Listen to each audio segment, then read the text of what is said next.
Good morning, May 25th, 2019. It's Memorial Day weekend. Indy 500 weekend, big weekend, barbecue weekend.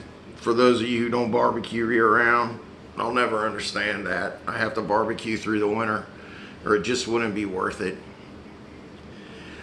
Today I want to talk about Memorial Day. It was found in 1866, right after the Civil War. In the Confederate South in particular, their Memorial Day is at the end of April, although now states celebrate it beginning in spring. Even in January, Texas celebrates it on, or remembers it, I should say, not celebrates, but remembers it. I think they did it January 19th this year in Alabama and Mississippi, South Carolina. Many of them all still do it. And then the Northern Civil War tier states made their Memorial Day a month after that. It falls on the last Monday of the month. That's why it's always moving around. It's not some plot to make you think you don't know what's up. And reality is, Memorial Day started out as what they called Decoration Day, and it became Memorial Day officially, I believe, in 1971. But up until then, the idea behind it was to remember those, to memorialize those who died in war for our country, and so that we could live good. Those who died oftentimes in horrible mistakes we had made, like war, that had to occur because people couldn't get along.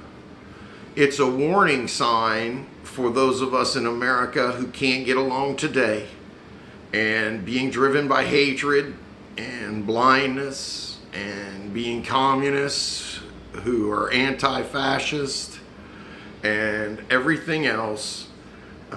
It could start again real easy. And the Second Civil War won't be so pretty.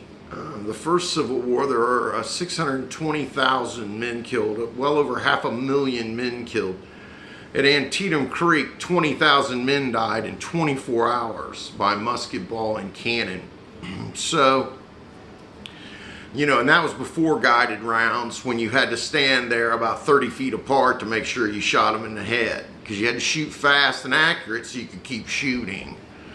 Reality is, war's still going on. We're in an engagement now for 18 plus years. We went into Iraq 18 years ago. It went to Afghanistan and now into Syria. And we're building a wall. It's almost complete between Syria and Jordan and these countries. And yeah, their wall's almost done. 226 miles of it, or whatever it is. Their wall's almost done. Ours is already a forgotten implement, if it was ever real or a solution.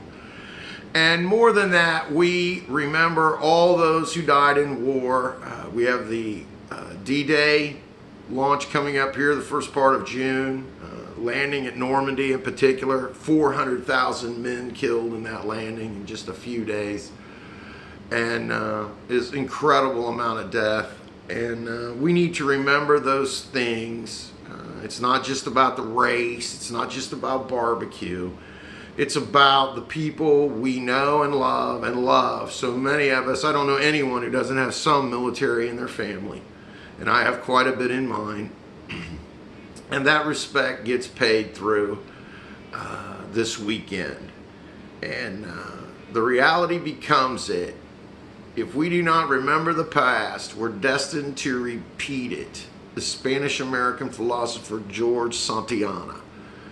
If we do not remember the past, we are destined to repeat it. So we want to make sure we remember the past when we memorialize fallen war veterans, especially when a war was on our soil and it was brother against brother and family against family the way it was, because of differences of opinion in how to run the country. This sort of unrest brings war and death. And as I always say, life is war, and when you go to war, not everyone comes home. Reality. I hope y'all have a good weekend. Peace to remembering. Take care, y'all. Peace out.